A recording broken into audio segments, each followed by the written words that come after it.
हालात कुछ भी हों, बेशक पकड़ दकड़ करें, ये गिरफ्तारियाँ करें, शेलिंग करें, हमने पूरी तरह तैयारी कर रखी है। और इंशाअल्लाह ताला इस दफ़ा जलसा होगा। जहाँ जहाँ पूरे पाकिस्तान से लोगों ने आना है, जिस जिस जगह पे रोकेंगे वहीं वहीं जलसा होगा। लेकिन इंशाअल्लाह जलसागाह तक पहुँचेंगे, हमारी तरह पूरी तरह तैयारी है। ये जिस तरह की फस्तायत जज़ीदियत का माहौल पैदा करना चाहते हैं, ये बेशक कर लें। हम किसी से घबराने वाले नहीं हैं। किसी किस्म का कोई उनका डर खौफ हमारे कारकुनान को नहीं रोक सकता। और जो कुछ उन्होंने पिछले 1 साल में किया है वो सब आप गवाह हैं। और इसमें कोई दूसरी राय नहीं है कि पाकिस्तान की 76 साल तारीख़ में बदतरीन किस्म का अगर अनडिक्लेयर्ड मार्शल लॉ वाली कैफियत जो पैदा की गई है वो आज है। और ये कठपुतली जिनको रिजेक्ट कर दिया है अवाम ने, आज जिस तरह मुसल्लत किए गए हैं और इनकी एक ग़ुलाम पुलिस जिस अंदाज से बिहेव कर रही है वो हमें पहले से पता है। इंशाअल्लाह ताला ये बेहतरीन किस्म का जलसा होगा और पाकिस्तान की तारीख़ नहीं, इस्लामाबाद की तारीख़ नहीं, इंशाअल्लाह सवाबी के जलसे को भी पीछे छोड़ देगा। शुएब शाहीन साहब, ये बताइएगा, कल शेर अफजल मरवत खारियाँ गए हैं एक निजी मीटिंग के लिए, खाने के ऊपर गए हैं, तो जो वहाँ पे खाना उन्होंने करना था, जिन लोगों ने किया था मेज़बानों का, उनको 20 लोग उनकी फैमिली से उठा लिए गए। वहाँ पे खाना भी पुलिस वाले ले गए, सबको हिरासत में ले लिया गया और शेर अफजल मरवत को भी गिरफ़्तार करने का जो है प्लान बनाया हुआ था पुलिस ने।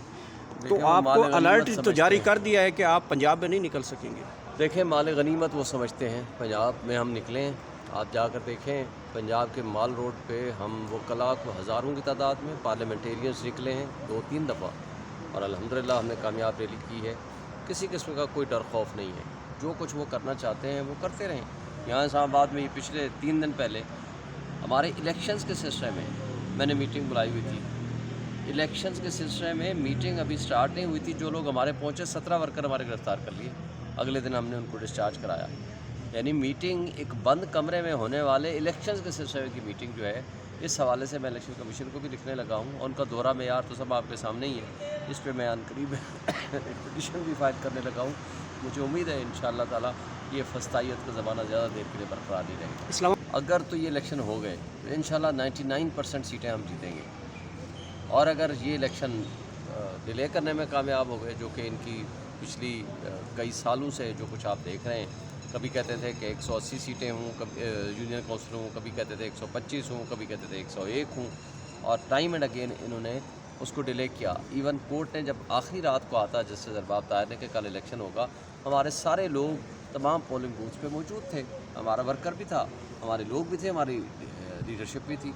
इंशाअल्लाह ताला अगर ये इलेक्शन होंगे तो आप देखिएगा 99% हमारी सारी यूनियन काउंसिल इंशाअल्लाह हम लीड करेंगे। हुकूमत तो मुकर गई है, उन्होंने कहा है कि हलफ देते हैं। पहले तो मैं इन बदमाशों से, बदबख्तों से, नामुरादों से पूछता हूँ कि ये VPN का फटा शुरू क्यों हुआ? भाई आपने एक्स क्यों बंद कर दिया? पहले तो आप एक्स को, आप ट्विटर को खोलो, नंबर 1। नंबर 2, तो ये फायरवॉल अगर लगाने से नहीं हुआ तो VPN तो हम पिछले 6 महीने से इस्तेमाल कर रहे हैं। तो ये अब क्यों हुआ? ये अब क्यों स्लो हुआ? और दूसरी बात यह है कि आप सारे सहाफ़ी मुझे बताएं, उठाएं कसम कि क्या इन पे आप ट्रस्ट करते हैं, इन बेईमानों पे? वो जो अल्लाह के पाक नाम के नीचे खड़े होकर झूठा हल्फ ले सकते हैं, अपने आप को जीता हुआ डिक्लेयर करा सकते हैं, इन पे आप एतबार करेंगे? इन झूठों पे तो इनके अपने घर वाले एतबार नहीं करते कि मैं और आप कैसे एतबार कर लें।